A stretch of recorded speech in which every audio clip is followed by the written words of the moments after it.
Holy shit, that scared the hell out of me. Wow. Hi, everybody. Welcome to another episode of Best of 5, where I scared myself a lot because I was doing other stuff. And when the intro started, it was like, But hi, everybody. Welcome to another episode of Best of 5, the show where we have the giant button of doom that you can use your channel points on, and that I updated with a ton of videos. And the show where today, Blue, let me finish this thought and I'll press it. Today, you're able to call into the show. So if you have opinions on the topics that we're going to talk about, specifically these two, this one right here and this one right here,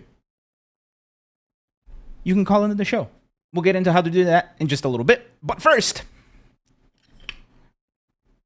I don't know what video is about to play, so enjoy. Oh, let's get it. Whoa. Why y'all on opposite sides? All right, look. Yo, bump. I want the sides switched. Listen. I want it switched. It's only fair. It's only fair. No. This is what you're not understanding. You're going to mess up the feng shui in this one. Look, since Steve won last time, we get the Noble Force theme. So yeah. We get the Noble. Yeah, I know it's random. We got to get the. We want to hit Noble's song. Yeah.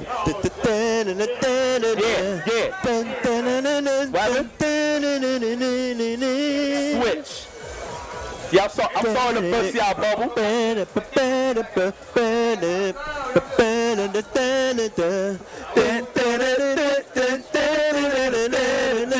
I want to see. I want to hear that shit. It's only right.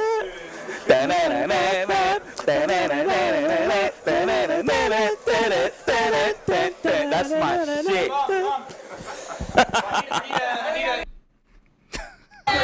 Whoa. Only one. That was a really good one, though. Oh, man, that was awesome. It was just Yipes and Lee Chung just singing the Nova theme. Oh, man. But anyway, you too can... I have to click Stop Auto next. There we go. You too can activate the button by spending your channel points on the press the button thing on the channel rewards. Thank you, Blue, for pressing the button. And you can do that at any time during the show. So, here's how this is going to work today. Since this was a lighter news week, we're going to have a gigantic discussion about stuff. We're going to talk about the tired old FGC topic, open brackets versus invitationals. Once again, it's like a 2-year cycle at this point. I genuinely think tournament streams suck to watch. Let's improve them. And we're going to talk about that a little bit later. We have a block grab. The return of block grab is here. And if we have time, we'll hit up the quick hits. For these two topics, we're going to have call-ins. Call-ins work like this. Directly through Twitch, I will pull you into a call. And then we will have a discussion. The rules to be on this call are as follows. First, you have to be dressed. And I can see you before I put you on the stream. So, get dressed. Now, here's how this is going to work. Directly through Twitch, if you want to share your opinion, you say, hey, I would like to share my opinion. I will drag you into a chat room. And before I put you on the stream, I will make sure that you're suitable to be on stream, right? As in, like, you're dressed, you're not naked, you don't have any, like, bigoted imagery in the background or anything horrible like that. And if you do, you're going to get reported. The off-stream interactions are always recorded.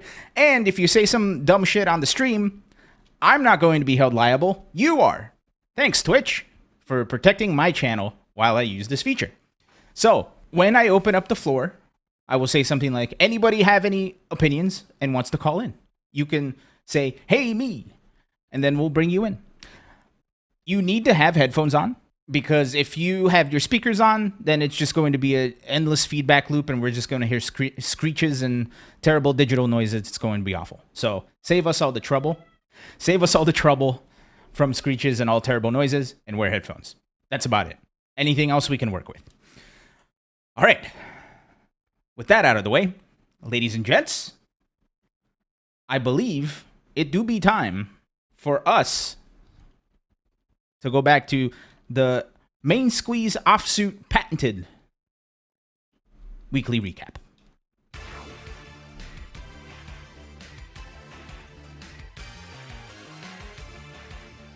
All right, hold on. I did it wrong. Hold up. Wait, it didn't stop. Why didn't it stop? What is happening? Oh no. Where'd you go? Oh no. Everything's falling apart at the seams. There. All right. Anyway, as I said before, we're going to our weekly Ace King main squeeze offsuit patented weekly recap.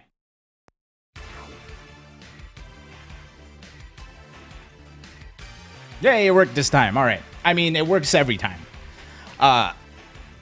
Thanks everybody for spamming all those recap emotes.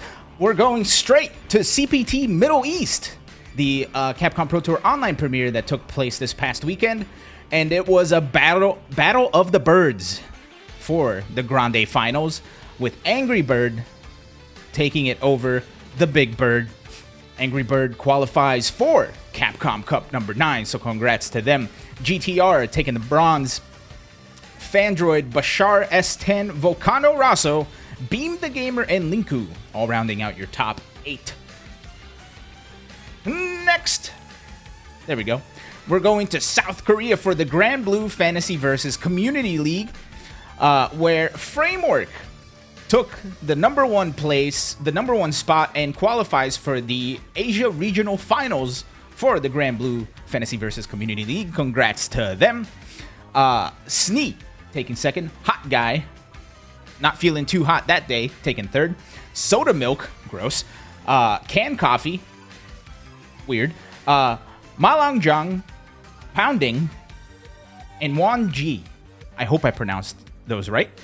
All rounding out your top 8, we got Hooverik, Gulion, Sideburn Fantasy, and Goka Ward rounding out your top 9. And your top 13s are Mirror Matches Bad. I don't know what that means. Next, let us head over to the big major in the North American side of things. The Kumite in Tennessee, the last Kumite in Tennessee tournament ever. So big thanks to everybody from KIT for all their hard work these past couple years. We're going to miss you, but we're glad you guys get to take a break. Congratulations to them on their final successful tournament.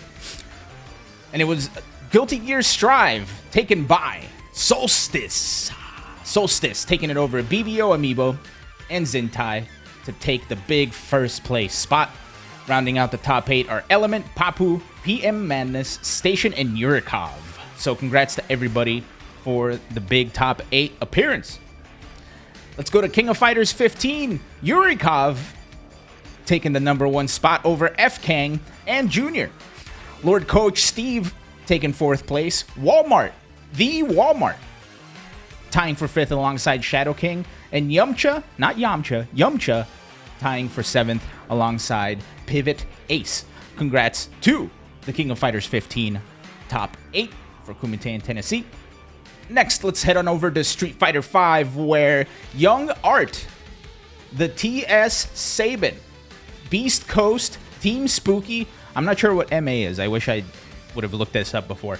NYC Furby, Arturo, the Dalsum God, taking the big win at Kumite in Tennessee. Street Fighter V going out the last champion of Kumite in Tennessee. Taking it above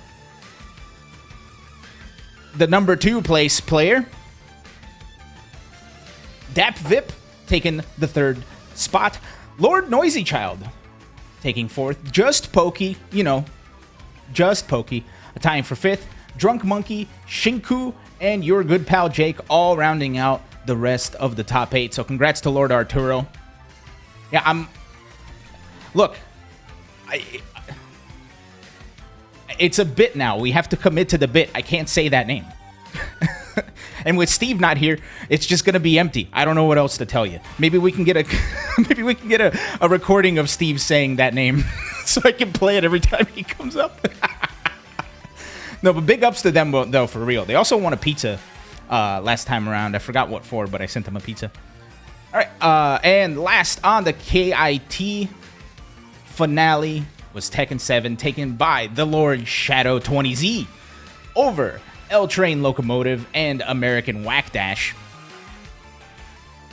Phi DX taking fourth on 2, and Genghis Don tying for fifth. Victim of Ritual and the Queen, Cuddlecore, rounding out the top 8. Washed Up Cody almost getting back up to top 8, but very close. So close, but so far tying for 9th alongside the Realist, Fusion, and King Breadsticks. King Breadsticks, runner for best name of the week. The Bad Exalted, Jason, Please Odell the Finest, and Anya, all rounding out the rest of the top 16. And that is the end of KIT, but we're not done just yet, because we had a couple of Tekken World Tour regional finals.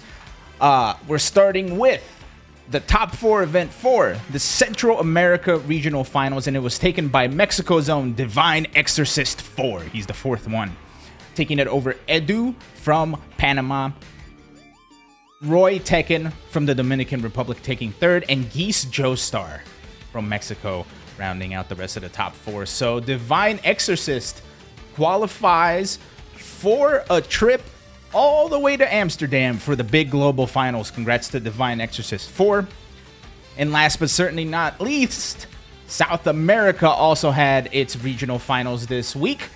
And Bolivia's Noel qualifying for that big old trip to Amsterdam over Sergio Master from Peru and the rest of Peru.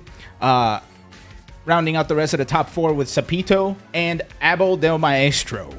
Abel del Maestro was former winner of these regional finals, so sad to not see him there, but big ups to Noel for showing up and winning the big trip. Can't wait to see these Tekken regional or these Tekken global finals are going to be crazy. I cannot wait. Enough about the past. We need to move forward.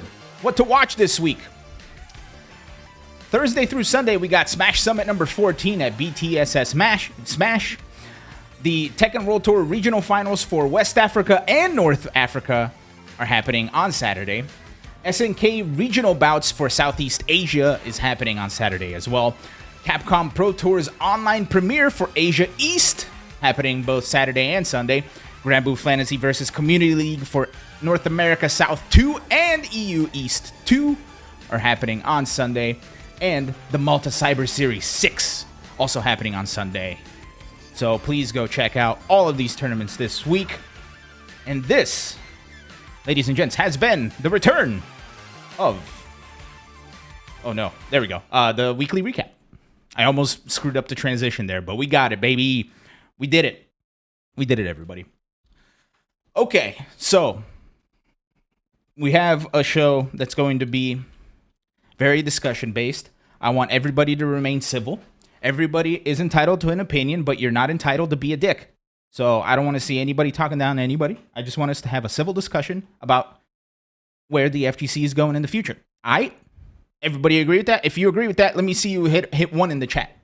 Press 1 in the chat if you agree with that. If you don't, then just don't participate, I guess. All right, cool. I'm seeing lots of 1. Die by Sword. You pay enough money for us. You paid us enough money. I guess you can be the one person. No, we can't kick Die by Sword. They paid enough money. That just goes to show you pay to win happens everywhere. All right. So this discussion is once again permeating the Twitters. I swear it's like a 2-year cycle with this stuff. It feels like last year or 2 years ago, we were having these discussions. We've had these discussions even before. I feel like within the lifespan of this show, as far as I've been in it, this discussion has come around about 3 times. So, open bracket tournaments versus invitationals, right? Which way should the FGC move forward in?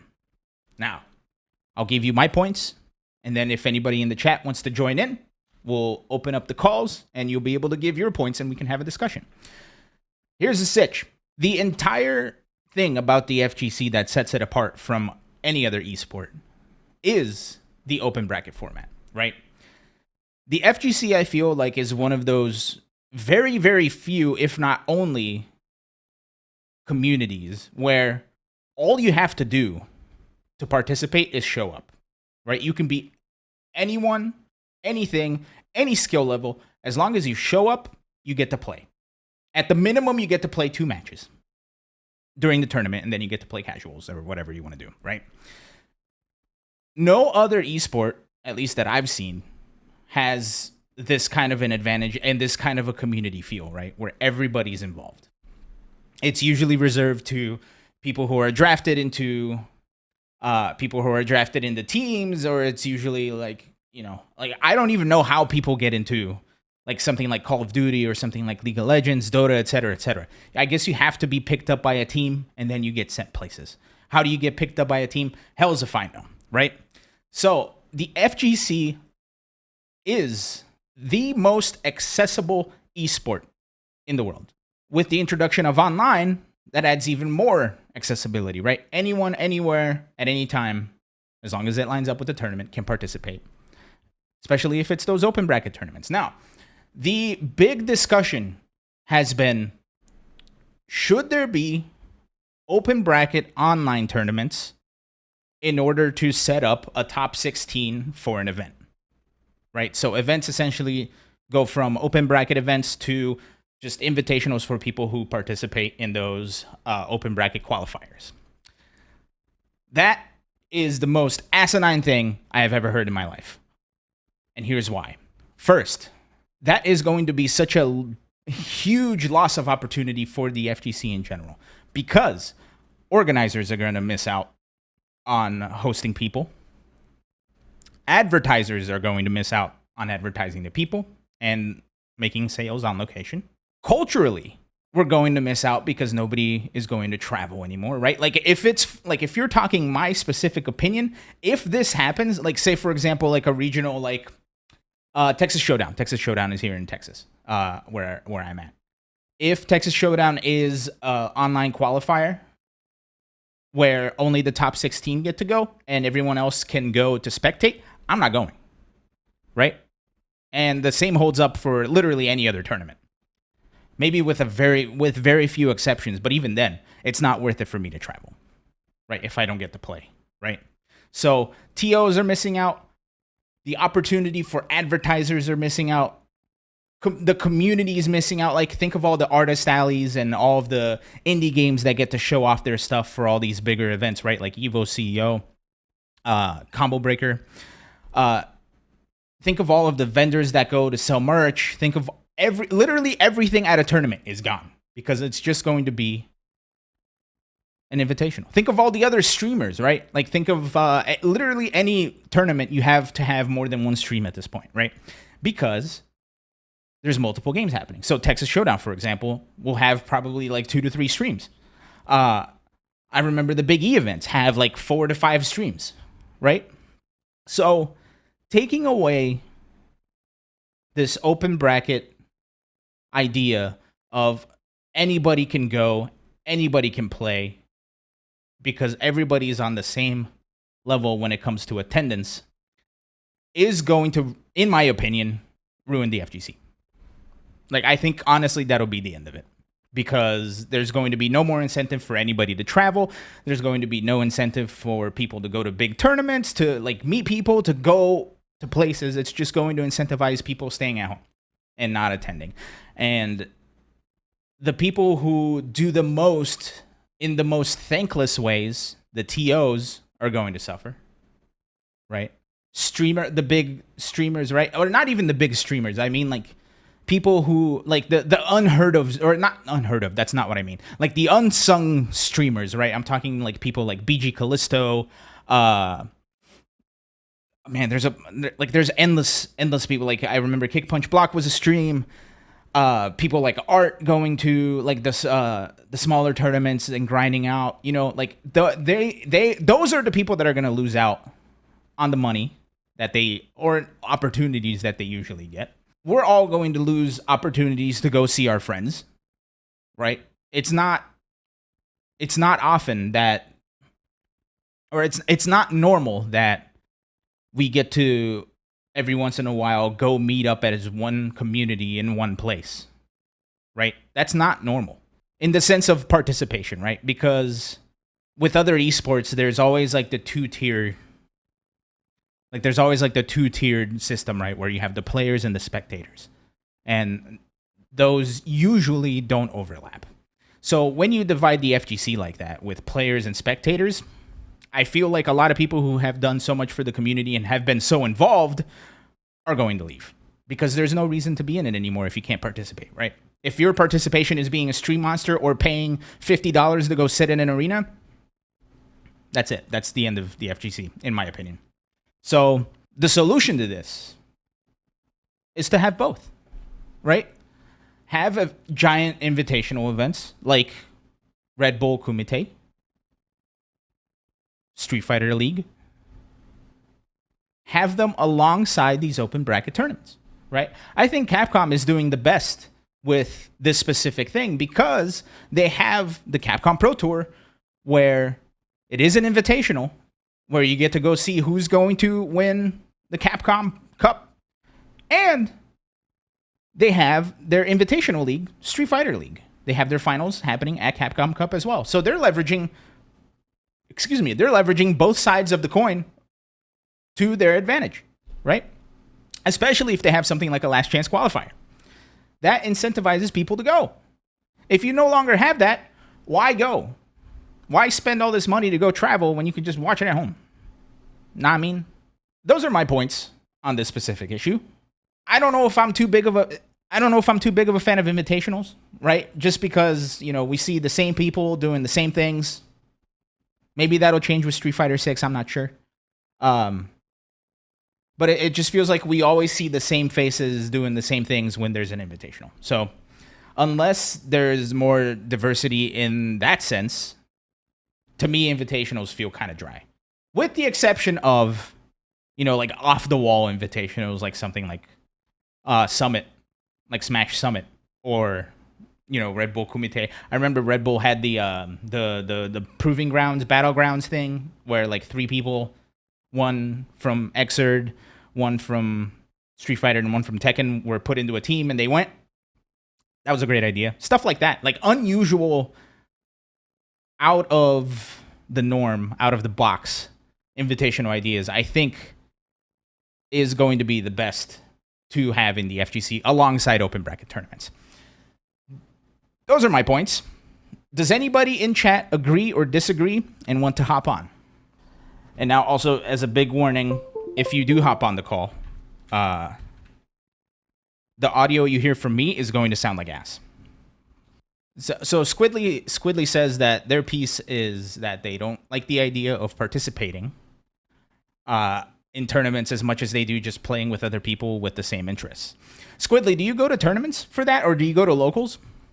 I say that because I've met a ton of people who go to tournaments just to what they call pot monstering, right? Where you sign up for the tournament, you play, you do your best, and then you go play casuals, right? I've done that a lot.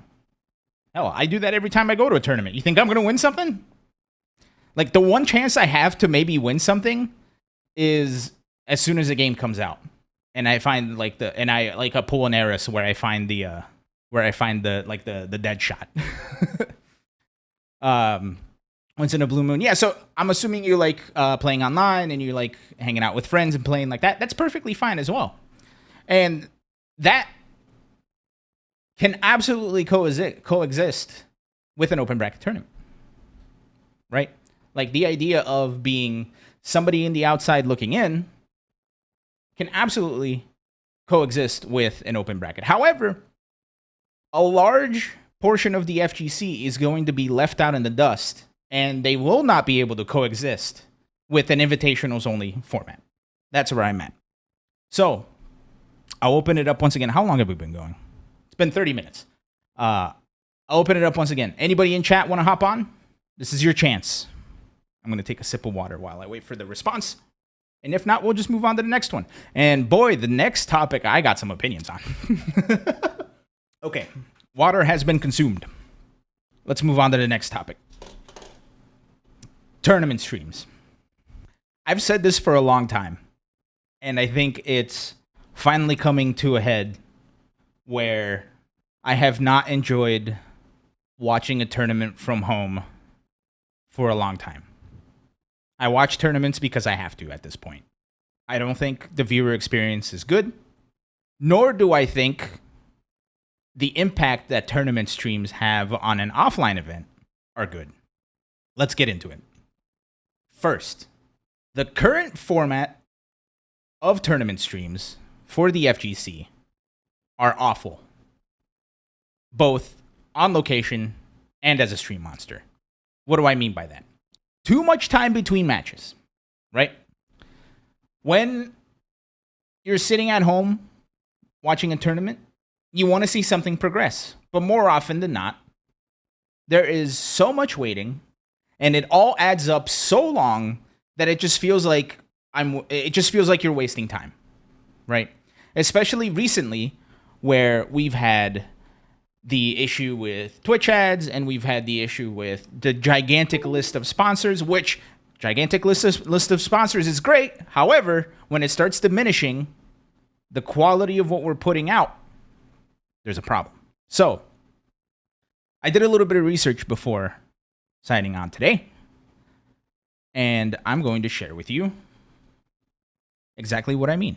So let's look at KIT. Happened this past weekend. Let's look at one top 8 stream, specifically the Tekken top 8. Here's how long, and we're going to watch the whole thing. Here's how long it takes between a match for a top 8 at KIT. He snaps the leg. He gets the sweep with 6 seconds left. Oh, nice break. Nice break. Oh, that was sick, actually. I'm a fan. 0-2 with the comeback. The classic. Man. Victim of ritual. All I right. didn't expect that down 4-2 to completely whiff at the end there. Oh my God. This man got the stance to launch at the end. The sway goes underneath. That was sick. Man. Bro, Well, that was sick. definitely that was an excellent match. Man. That was sick. Wow. Okay. Abstract says both their hair is immaculate. So this has been a minute cap. since the game has Yeah, ended. what a comeback, bro. I cannot believe that. 0-2 snapped out of it right Now there.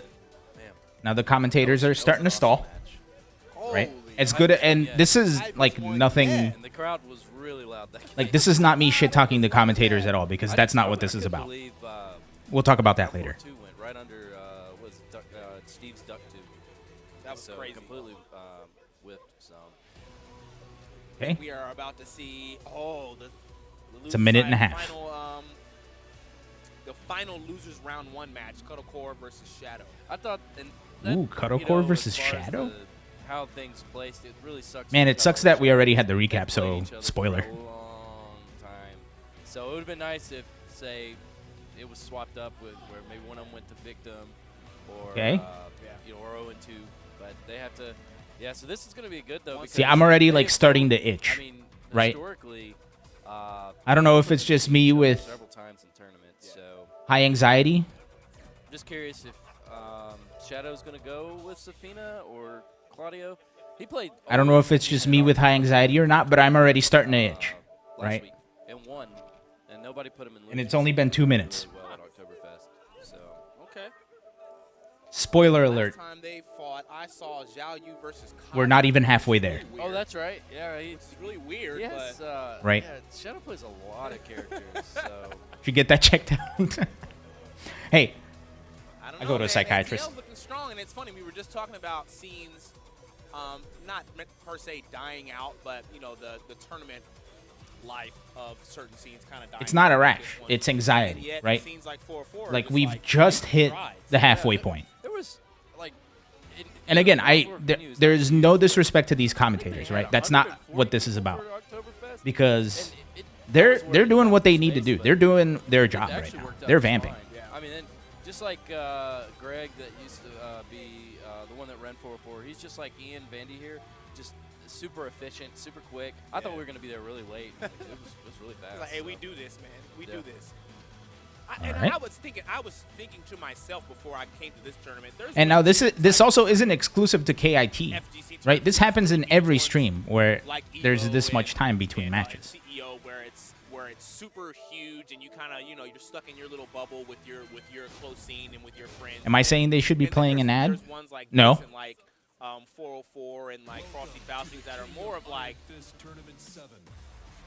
there's more of like a homey. Absolutely not. Community. Also, I should probably turn off the In those ticker tournaments because than I forgot to the bigger update it ones. because And I'm a dumb. It's they hit a little different. I will say that. Yeah, I always like going, especially I always enjoyed coming here because you just get to see There a we lot go. of people you normally don't. That you All right. just catch up. It's like you catch up. They're finally once a year. starting to get Right, into but it's the always- match now. Yeah, it's always nice. It's all family. Now, are they going to do a button check? All right, we got Claudio and Alyssa. All right. Are they going to do a button check? Yes or no? And We don't know what's If I'm happening. mistaken, I believe Shadows played Claudio pretty much all weekend. I don't think I saw him play Zafina, but I could be wrong. Who did he? I think I did see him play. Still waiting. I can't remember who he played against. It was in. We're finally getting there. Early on. Yeah, this is bittersweet for these two though. They play all the time and All they, the you know, time. they've come both such a long way. And They're just tremendously good top players for sure. stop the clock. Can anybody tell me how long it took for us to watch that whole thing? I want somebody to answer this because I know how long it was. Anybody? Who's got some guesses? Is anybody looking at a watch? If you were looking at a watch, 3 minutes? Felt like 10 minutes? That means it did feel like 10 minutes, right? That was 5 minutes. 5 minutes. 5 minutes from the end of one match to the beginning of the other. So those poor commentators had the stall for 5 minutes, right? Now imagine, and this is in a top 8. This is match number 2. Right? How many? So we have 1, 2, 3, 4, 5, 6, 7, 8, 9, 10, 11. There's 11 to 12 matches. So that's an hour. 10 matches? 11 with a reset. Okay, sorry. So that's 50 minutes. If those breaks continue to be 5 minutes, right? To me, that's a long time. And I don't know, again, I don't know if it's anxiety. I don't know if, like, I just have ADD. I don't know what it is. But I hate it. I hate it, right? Now, here's the thing. This isn't even the worst of it. This big issue came to a head at EVO. So we're not going to watch the whole thing because just standing here for 5 minutes already is like, I just want to go jump out of my window, right? And I live on the first floor apartment, so I'm not going to get hurt. Well, maybe I might like get a boo-boo. But, yeah, I just want to like jump out of my window. It's awful. So we're not going to do that again. However, let's take a look at top 8 at EVO. This is top 8 at KOF. But no punishment there. That's going to be not quite. One more of those is going to do it. It's big. What's he got? No! Oh, big drop. The spacing, that was the...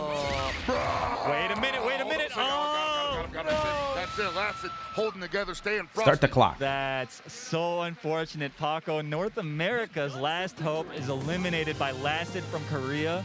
And what a set that was, Alpaca. Oh, most certainly, man. Now, Paco I wanna just see couldn't find the strength to overcome the onslaught. Okay, I didn't expect that to... I didn't expect that to do that. Even in defeat, they can see there's a lot of good camaraderie there. We are a community at the end of the day. That's right. And I'm loving to see it. Yeah, man. So Oh, I'm really trying to get it back excited to see 100. Lasted, continuing his run in this bracket. Oh, that shit was he's gonna funny. be playing up against All right. I'm going to fast forward. But we're about a minute after the match ended. Here's a blast for the past. So we got to wait 3 minutes. Then we got this countdown. Then we have the intro. And oh, I guess this recording didn't even pick it up. Yeah, Blue was in the crowd for that. I was in the crowd for that. Now, I fast forwarded a little bit, but chat, guess how long it was between those two matches? And now, granted, I picked the specific match for a reason. Blue says probably 7 minutes. Anybody else? 500 seconds? Was that like 8 minutes? No. 10 minutes? That post-break ad for the Sony thing was hella long. Yeah, it was. Blue nailed it right on the head. It was 7 minutes. 7 minutes. And Blue, you and I were there on the floor, and it felt like it took forever. Right? Now, remember, Evo was the tournament where we had the issue. 8 minutes and 33 seconds? Okay. Sorry, I was close, though.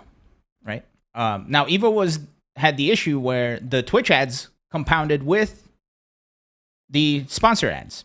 Ads paid the bill, love it or hate it. I absolutely agree. And I have a solution to this, but I just want to prove my point. I have one more. This is Mortal Kombat the day before. This is Mortal Kombat Top 8. Zero. No! Disrespected the hit advantage at down 3, and it is going to be a Foxy Grandpa. Foxy Grandpa taking it. Foxy Grandpa takes an extremely close match. And I feel like he's just looking for it. Looking for the progression, because up next. All right, let's skip ahead. Now, I specifically picked this because... Oh, wait! Are we witnessing the change? I specifically picked this because we have replays into ad reads, into commercials, more commercials, into blasts from the past to kill more time, into we'll be right back with no countdown. There it is. A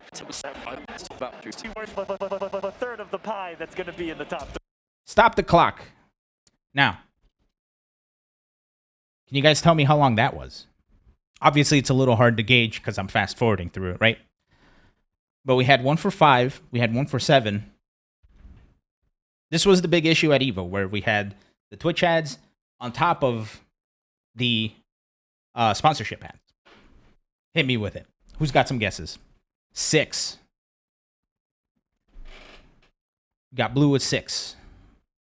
Who else? Anybody else got some guesses that look long at AF?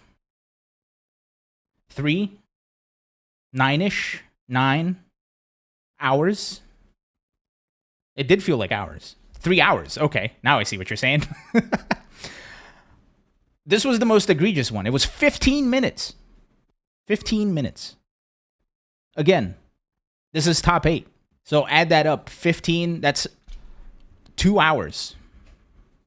So add that up. That's an hour and a half. No, sorry, 2.5 hours. That's 2.5 hours. Right? So the time is adding up. Now, I can sit here and complain about ad reads and complain about how long it takes between games until I'm blue in the face. However, I have some solutions. And I think I've said these before. The solution to shortening these ad breaks, granted, mind you, the issue is not only the ad breaks. As I showed you at KIT, there were no ad breaks. It was just straight between matches, and it still took 5 minutes. Is 5 minutes a long time? It feels like it from here, right?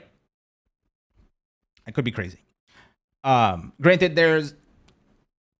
if you think I'm being unreasonable, I have solutions. Let's talk about it. Ads. Evo had the issue where they had to run Twitch ads on top of their sponsorship ads. So how do we fix this issue? How do we make it so that we separate these ads or advertise the sponsors in a more creative way?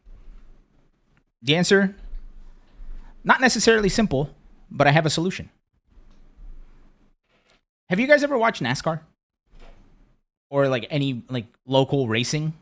Like I watch Formula 1, but like let's talk NASCAR, right? I don't usually watch NASCAR, but every once in a while I'll see it. Have you ever heard the name of one of the races? The races are like This is the, like, for example, it's like, welcome to NASCAR on Sunday for the big race. This is the Pennzoil Penske Auto Body Shop, J. Mueller, Grant Lawyer Services, Car Body Shop, Indiana 500, Daytona 500, right? Like, they name off all of the advertisers as the title of the race, right? Like, yeah, Money Green has an idea here, like soccer and the NBA, where sponsors change. So, here's the thing. They literally call those title sponsors, right? Yeah, Blue Emu Maximum Pain Relief Daytona 500. The Coke 400. Right, exactly. So, instead of running those damn ads for 5 minutes, why don't we name every pool station a different brand, right? On location, you can even have the company brand the pool stations, right? You can have them bring, like, tell you what color they are so you can get the specific, like, tablecloth. You can have their product at the pool, right? Like, you could have, like, Totino's Pool A for Guilty Gear Strive, right? Or you can have, like, the Red Bull Pool B for Street Fighter, right? Like, instead of having, like, Pool A1, A2, Red Bull 1, Red Bull 2. Totino's 1, Totino's 2, right? Like, what were some of those other ads? Let me look here. Astro Headphones Pool C, right? Like Intel Pool D, Alienware, right? Like, so each block of each block of the stream becomes a title sponsor instead of listing every goddamn thing. So that specific sponsor gets more screen time at their designated time. And you can even establish, like, a little bit of a pay tier with, you know, the mainstream games having to pay a little bit more, earlier in the morning having to play a little bit less. The Hori Pool H, exactly, right? People would still be confused. Blue, that's unfortunately you can't, like, you can't herd cats, right? I mean, you could try. But, and this is just one solution to it, right? Where on location, each pool gets branded by the company. Or each pool station gets branded by the company. Each specific pool block is branded by one company. So for a tournament like KIT, for example, where we had, I'm going to pull up the KIT Twitter, because I want to specifically look at their pool schedule for Friday. Here it is, Friday. So, 4:30 p.m. is when everything started on Friday. It started with Dead or Alive 6, Injustice, Under Night in Birth, and Multiverses 2v2s. And these are just pools, right? Granted, Dead or Alive 6, I think, was the entire bracket because it was a smaller tournament. But the point here is, how many pools did they run through? There's the question. Depending on how many pools they run through is how many advertisers you could have shown off. So instead of running 5 minutes of advertisers back to back to back to back to back to back to back to back to back, you have one advertiser for a 2-minute ad or a 1-minute ad, or you don't even have ads at all since it's already a title sponsor. You can just say, hey, this is the Hori pool, and then you have the Hori stick behind the commentators. You know, like, we have to be more creative with the way we advertise stuff, because the way we've been doing it is getting to the point where we're getting enough advertisers for bigger tournaments, where the quality of the stream and the quality of the tournament itself when you're on location is being diminished, right? And this isn't an issue just for top 8 either. Like, I think the biggest reason why I don't compete anymore, and the biggest reason why I've always struggled with competing, I think, right? Because I don't know what the alternative is and how I would feel with the alternative. But whenever I have to play someone either on stream or someone who is coming off of a match on stream, I'm delayed by at least an hour, right? That's like an hour and a half of my day gone that I have to just sit there waiting, right? And that's for literally like every person who's trying to play on stream. It holds up the bracket. It holds up the pool. It holds up everything. So, implementing something like this where you don't have to stop for ads. Granted, with Twitch, you still might have to stop for 3 minutes or whatever. But I think that's way more negotiable than running 5 minutes of sponsor ads and then waiting for 3 minutes for ads, right? Creatively titling and branding things for the advertiser lets that advertiser get a lot more attention than they would otherwise and streamlines the whole process. Like, for example, do you guys remember the one Evo where it was like just Arxis all the time? Like, Arxis had a booth at Evo. They had like 1 billion games that were on Sunday finals. I think it was like 2018 or 2019. I think it was the year that Strive got announced. Like, if there's a developer that is going that ham and giving you that much money, have them be the title sponsor. Like, this is the Capcom Evo or something like that, right? Granted, then there's going to be, like conflict of interest and all that, I think. But therein lies the big issue with the ads. We just need to be more creative to show sponsors more love rather than just running a pile of ads that nobody's going to pay attention to. Is this an easy solution? Absolutely not, right? And also, I probably should have prefaced this. I mean absolutely no disrespect to people who run streams. That's a thankless job, and that's a very difficult and stressful job on top of everything else. So this isn't me shitting on how people are, or this isn't me shitting on the people that do it. This is me shitting on the standard that we've gotten used to. You feel me? Let's move on to one other issue. I mentioned it a little bit earlier. As a player and as a viewer, pools tend to drag, right? I mentioned earlier that if you're playing somebody who just came from a stream match, or if you're playing on stream, that's an hour of your time that's going to get wasted because you're waiting to play on stream, right? So, how do we streamline that process? It's easy for me to say, hey, just do it this way, and then not do it. So I'm in the process of actually experimenting with this, but I believe the easiest way to fix this is to not have stages for pools, like stream stages for pools, but rather have one of the setups be attached to a capture card. Have one of the setups on each pool station be attached to a capture card so that instead of having to wait ages for people to play on or off stream, you can just jump to a pool match that's starting. Well, bam. Watch that match. Cool, that was great. Let's go to another one. Right?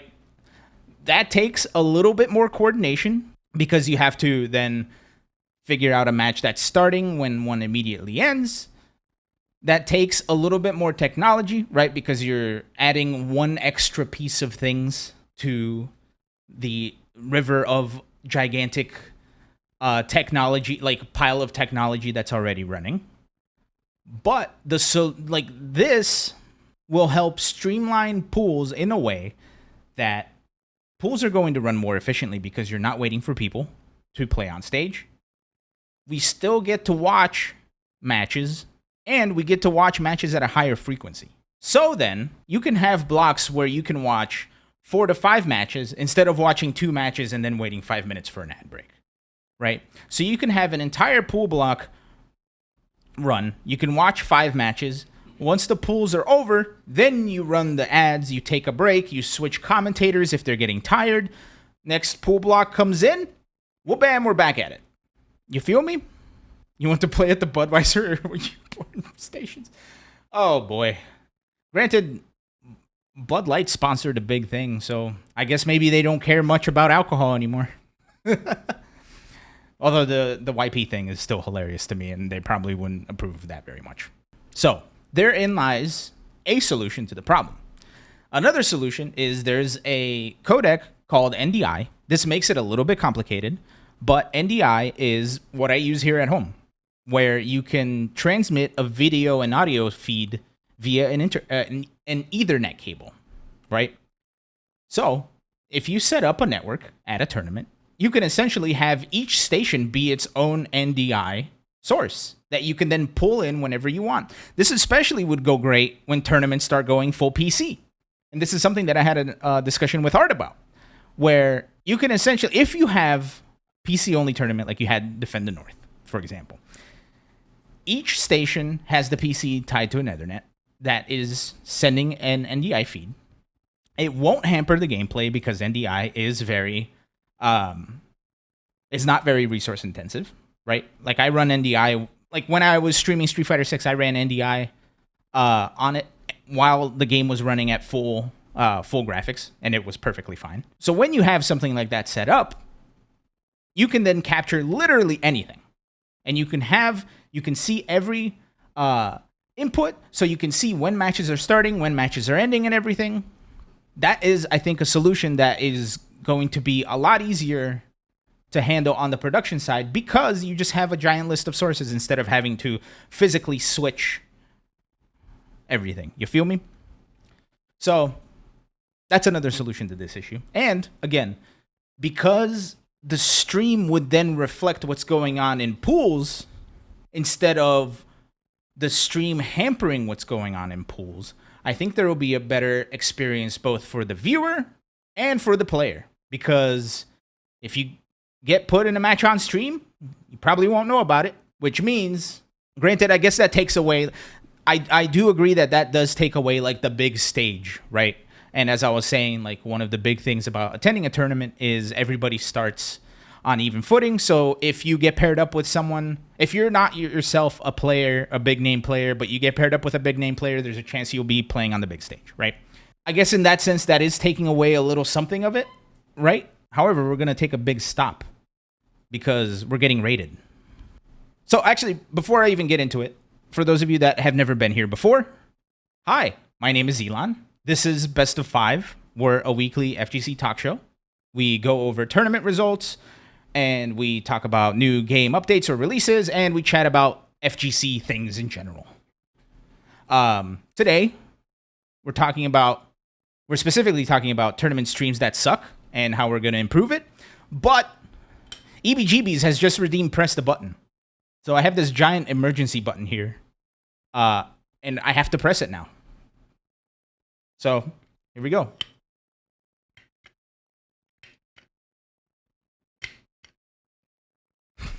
Oh no, the button didn't work. Why is the button not working? There we go. If I don't show up at 10 a.m. for Street Fighter pools, you know where to find me. I'll be in my room. Look, man, I got a whole cartridge full of this. 8 bullets. Let's go. 8 bullets spinning on this now. Give me one of those, Yipes. Give me one. Right here? Right here? the dome piece. Right. Ow! There you go. My brother. There we go. I needed that.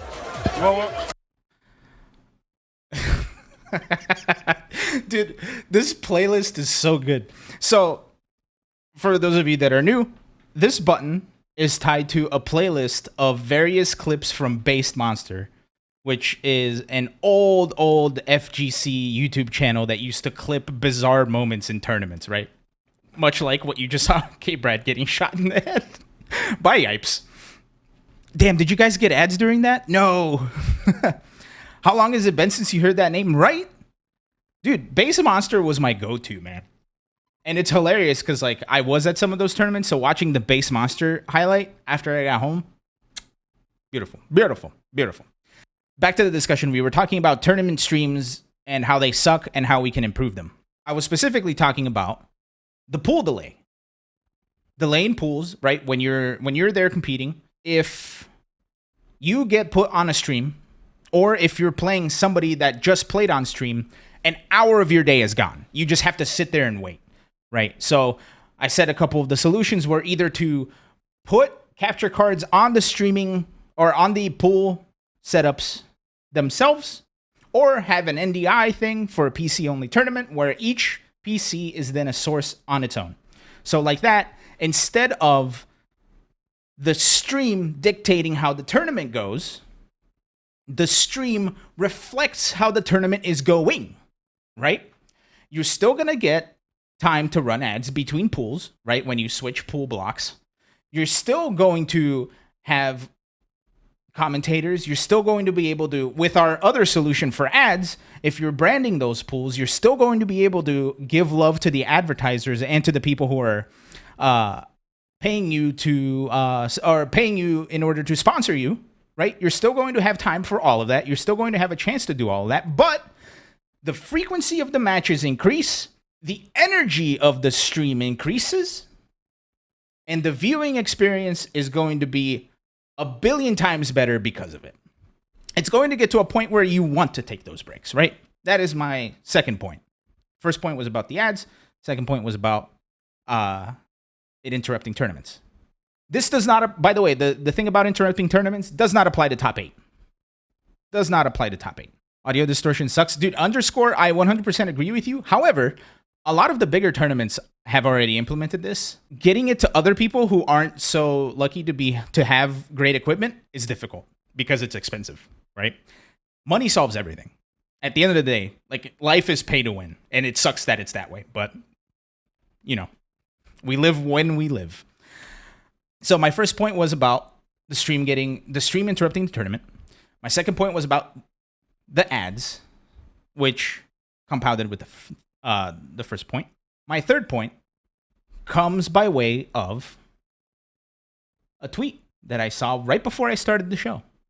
Literally, right before I started the show, I looked at Twitter, and then I saw this tweet by Cloud809. 805, sorry. It's a little bit squished because I don't know how to fix it. But Cloud805 tweeted out saying, "Some friends and I last night were talking about how they watch most events muted.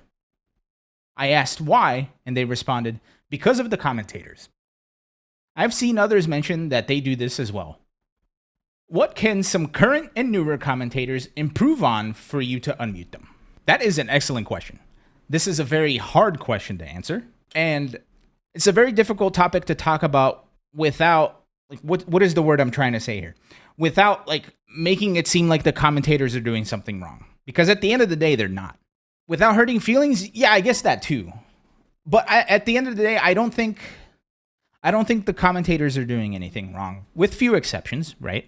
But one of the points that Cloud hit on those tweets is that it feels like commentary itself, outside from the top people like Sajam, Yipes, like Vicious, right? Like St. Cola, friend of the show, had his birthday this week. Happy birthday to him. Commentary outside of the big names has become very homogenized, in the sense that people who haven't found their voice, and I don't mean this in a bad way. I just mean, like, people who either aren't talented or haven't had a lot of experience, they make the mistake of thinking, hey, I need to impress this audience. And instead of being themselves, they'll imitate their favorite commentator, right? As a learning mechanism, that's excellent to do. As a learning mechanism, imitation of what you like is what you should do.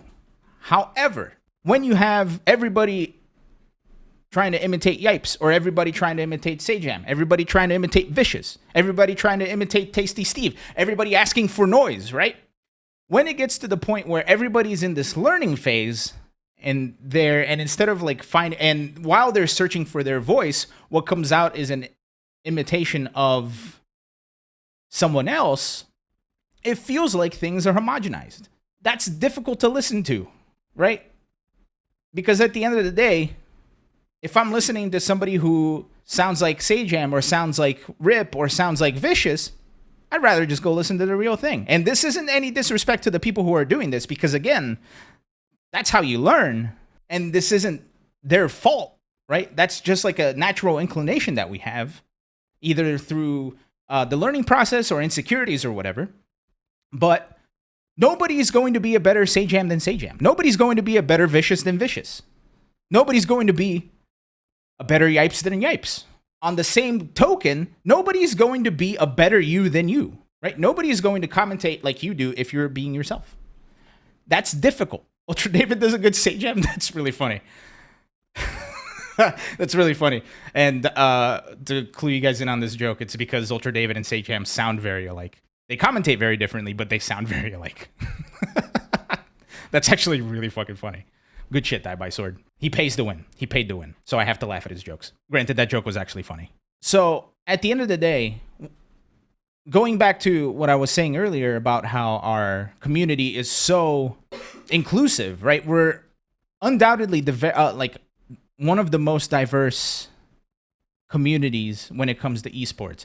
And I started working in esports recently, and I gotta tell you, I come from an improv comedy background and a music background. Two of the widest industries, classical music background, two of the widest industries that exist. Esports is wider than, like, at least my experience with esports has felt wider and less diverse than improv comedy or classical music. And that's saying something. The FGC is this really bizarre oasis where, because of open bracket tournaments, because all you have to do is show up, it is incredibly diverse. More so than any other esport, and I'm willing to bet money, I'm willing to bet my life on it. So because we have such a diverse community, we have a lot of unique voices. Like, we don't need to have everybody copying everybody or anybody, right? We all have our own voices. But again, the imitation comes from a place of learning. So it's one of those things where those commentators start out that way, but the more they commentate, they'll start finding their own voice. And that takes work. The other issue is inaccuracies in commentary. That comes from studying, right? We're getting to a point in the FGC where commentary is getting very, very, very competitive, right? Again, because anybody can show up and do it. Not everybody can show up and do it well. You feel me?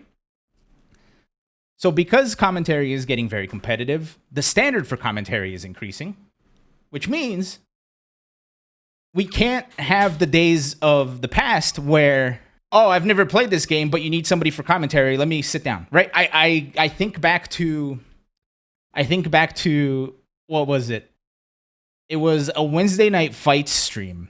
This was like the second rendition of Wednesday Night Fights when they were in the esports arena in Orange County, where they needed somebody to commentate, and some random guy sat down, and Valle sat down with him, and he goes, "Hey, my name's Alex. Who are you?" To Valle, right? So it was their first time, and I mean no disrespect to that person, right? It's a funny situation. It's not that person's fault.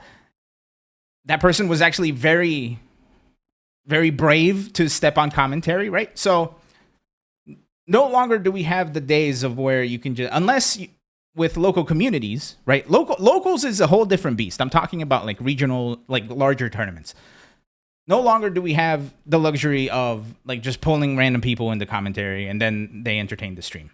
It wasn't his fault. He was, yeah, exactly. Like, it's no disrespect to that guy at all. As a matter of fact, I admire the hell out of that guy because he sat down to do it, right? That takes hella bravery. Because the FGC is evolving, commentary has to evolve. And commentary is evolving, right? Vicious is in Street Fighter 6. I'm still in awe of that. Right? I felt very happy that I was at EVO when I saw Tasty Steve and James Chen get announced for Street Fighter 6 commentary. It was very exciting. And they're able to get there because they do it so often, right? And because they do it so often, they have the ability to practice both on stream, on tournament, and off stream, off tournament. I remember, I don't know if Vicious is still here. He probably left at this point, which is perfectly fine. But I remember I went to Capcom Cup 2016. I think it was Capcom Cup 2016. And I saw Vicious do commentary at the esports arena, and he was very nervous, right? Like, you could see it all over his face. He was so nervous. I think that was like his first time commentating at Capcom Cup. And I saw him afterwards, like after he stepped off of his commentary block, and he was just like looking right at the ground.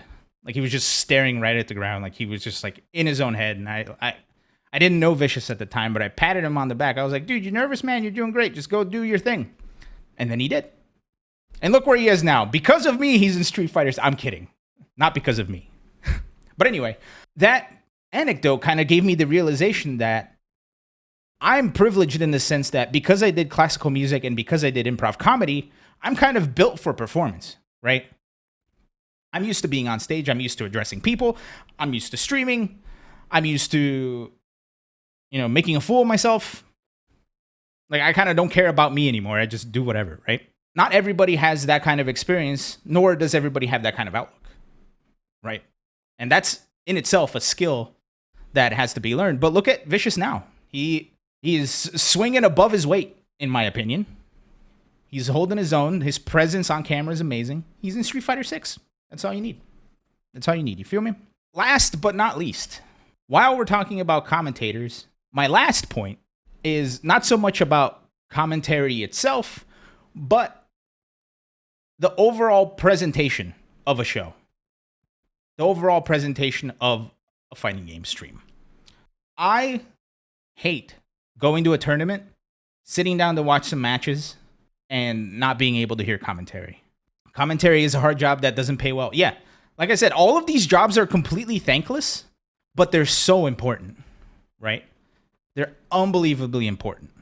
And I prefaced this before I started diving into this topic. This discussion is not meant to, it's not meant to put anyone down. It's not meant to, I'm not saying the streamers suck. I'm not saying the commentators suck. That's not what I mean. What I mean is the standard for what we experience in the fighting game scene has gotten to a point that I have a hard time consuming it, right? That's where we're at. I did not realize it's 9:30. The show's almost over, but I'm going to go a little bit later just for the sake of finishing, and we have a block grab. Olsen, whenever you're editing this, I'm sorry it's been so long. This is an important topic. It's also like a very delicate topic, right? About the reason casual listeners lose interest. I don't think it's even just casual listeners, because I have a hard time watching tournament streams at this point, right?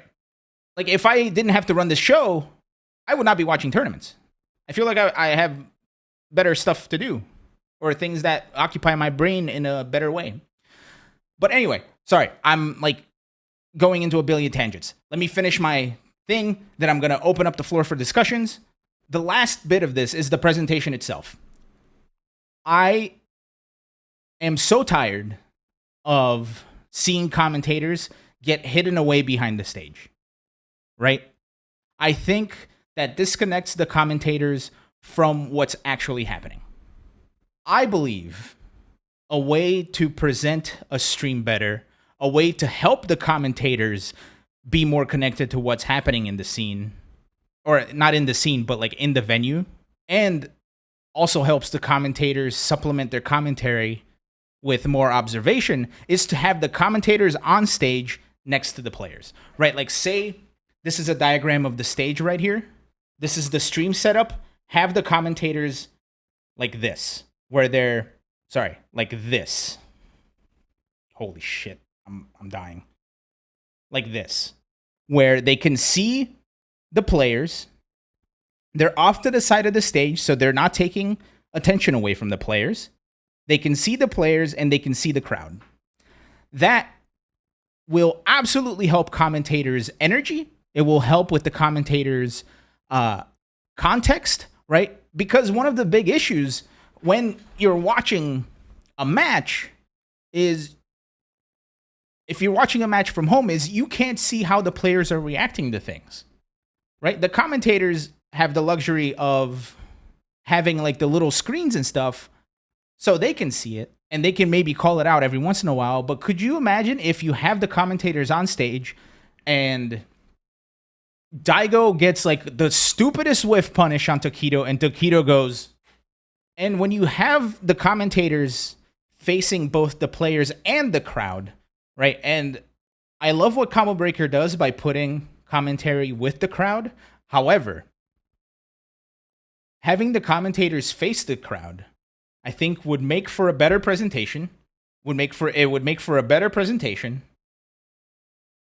Would help feed the commentators that energy, right? Instead of them either being tucked away backstage, where they can't see or hear anything, and it would kind of help solidify everything. It would make everything a complete package, so that when you're watching at home, the commentators can tell you what's happening in the crowd. The commentators can tell you what's happening with the players. The commentators can tell you what's happening with the game. The commentators can also interact with the players, can interact with the crowd, right? That, I think, is going to help build this out as a much better package than what we're currently seeing, where the commentators are off in their own little bubble. You feel me? It makes it more of a community type of thing instead of a sterilized esports version of it. Like, man, could you imagine, like, somebody in pools? This is antithetical to what I was saying earlier. Imagine somebody in pools beats someone like, I don't know, like some person from who we've never seen before, goes to their first tournament, and they beat someone in pools like Mena RD. They'll be excited as hell, right? I could see them, like, going over to the commentary desk giving high fives. Could you imagine that kind of interaction with players and commentators and players and audience? I think that would make for such a better presentation than what we currently have. Evo tries to fix this by having two types of commentators. They have the commentators that are hidden somewhere in the arena that you can't see or hear them, and they have crowd commentators, right? I think that's a great idea. However, I don't think it solves this problem because the crowd commentators are great, right? I remember, what was it? This Evo, it was, I saw L.I. Joe a lot. I saw St. Cola. I think I saw Vicious doing crowd commentary. I could be wrong about that. Tasty Steve. Man, I don't think I'll ever forget this. It was legit like the coolest thing I've ever seen. Right when Tekken was about to start, all I hear is, oh, here we go. And it was Tasty Steve. And then I see Tasty Steve just like run out into the audience. And he's like in like some kind of stance, like ready to like karate chop someone in the face. And then he asks for noise and everybody goes crazy, right? That kind of stuff was awesome. But if you're not sitting close to where this action is happening, you're missing it. I think I was in a very good spot where I could see the commentators. But if you're sitting up in the nosebleeds, or if you're like, if you showed up late and you got some seats all the way in the back, that experience goes out the window. Granted, you could still hear them and it's great, but that feeling of energy like radiating off of the commentators themselves completely goes away. So put them on stage. That's the solution, right? Okay, that was a lot. I did not expect to talk on that topic for like an hour, but I just had a lot of feelings about it. Does anybody in the chat have any opinions? Sorry, you muted. You couldn't stand the commentary? Man, it's a good thing you're paid to win. And you have that founder's badge. You're all for the Coke 400 pools idea? Yeah, I think, look, it's very easy for me to sit here as someone who has TO'd one or two tournaments, has run the stream for one or two tournaments, and has just played in a lot. From where I'm standing, these are solutions. From the people who actually have their boots on the ground, maybe that's something they've already tried and haven't been able to pull it off. Who knows? All I'm saying is the direction that fighting game streams are going makes it so difficult to watch, right? The only way I can watch a fighting game tournament is if I'm watching it with Eris, right? Like, as if I'm watching it with Eris, or if I'm watching it with Rixta, or if I'm watching it with another streamer, right? It's so dry to watch without, like, somebody to, like, dance in front of your face. I used to watch it a lot with Flo. When Flo streamed, we would have, like, crazy long weekends watching tournaments. It was great, because you got to hang out with your friends in the community that you were in for the streamer. You got to hang out with the streamer, and you got to enjoy the tournament. With the way things are going, with longer ad breaks, especially because Twitch is forcing people to run ads now, right? Like, there's no more option. Twitch is forcing you to run ads. We have to be creative and work around it so that the experience, both on location and at home, is more enticing, so that our scene can grow, and so that everybody gets to have more fun. It's time, ladies and gentlemen. This segment has been gone for a long time, but it's about time we return it. We return to it. So it's time for a block grab. Do it. grab. Damn, I just realized I think this might be the first block grab I've done since Ace King Offsuit retired. Oof. Anyway, on this week's block grab, remember how I was talking about Street Fighter 6 avatars? We're going to block grab horrendous Street Fighter 6 avatars from the beta. For those of you that were not around, Street Fighter 6 now has a character creator, and fortunately we got picked to play in the beta, and I made a ridiculous avatar. I was not the only one. A lot of other people made completely ridiculous avatars. So the way block grab works is if you like what you see, you type grab in the chat, because I don't have a grab emote just yet.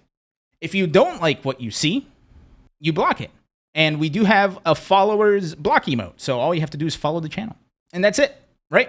We have a couple of these to go through, and my opinion no longer matters. Chat, your opinion matters, so get ready for your blocks and grabs. Here is the first one.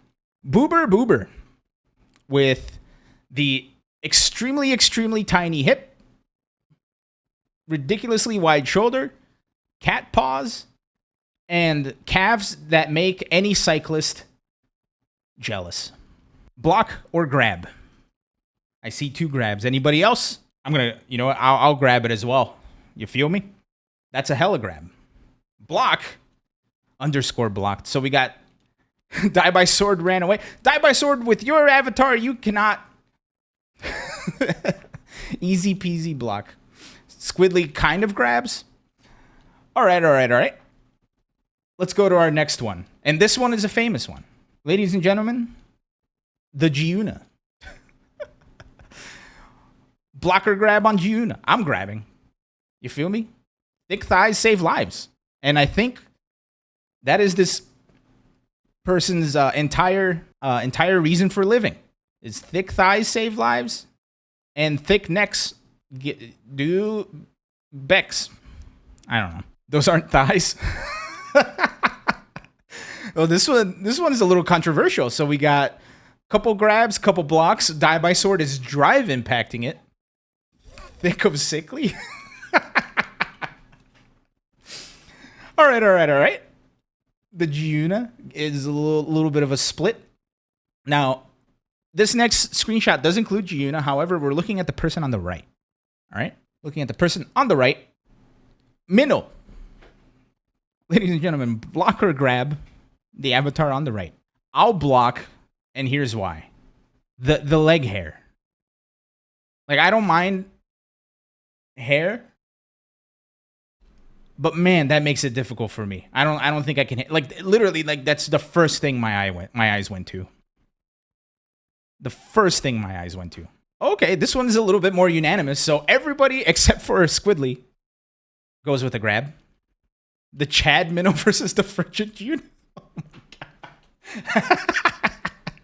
Dude, you know, if it wasn't for the leg hair, I would totally grab, because that the goatee is, or not the goatee, what's that? The handlebar mustache? Solid. Absolutely 100% solid. But that looks like an almost unanimous grab. So good stuff, good stuff. This one I found today. I hadn't seen this one before. Let's take a look at this guy. Ladies and gents, blocker grab. Again, it's the hair. I think it's the fact that they have hairy calves, but there's no hair on their feet. Like, I feel like it's like a little bit of Uncanny Valley. You're blocking because that's your shadow? So again, almost a unanimous block, or I'm sorry, almost a unanimous grab, except for underscore. Underscore was the sole blocker that time. Also, I blocked it too. It's the hair. I can't stand the hair. This one's a little bit weird to look at because it's not a screenshot from the game. It's a picture of a TV. Found this on Twitter. Ladies and gentlemen, blocker grab. Again, it's the hair. Although, something about the neck makes me super uncomfortable. Sailor Moon. Oh god, more like just sailor. So takes a lot to dress up like a sailor, Chad.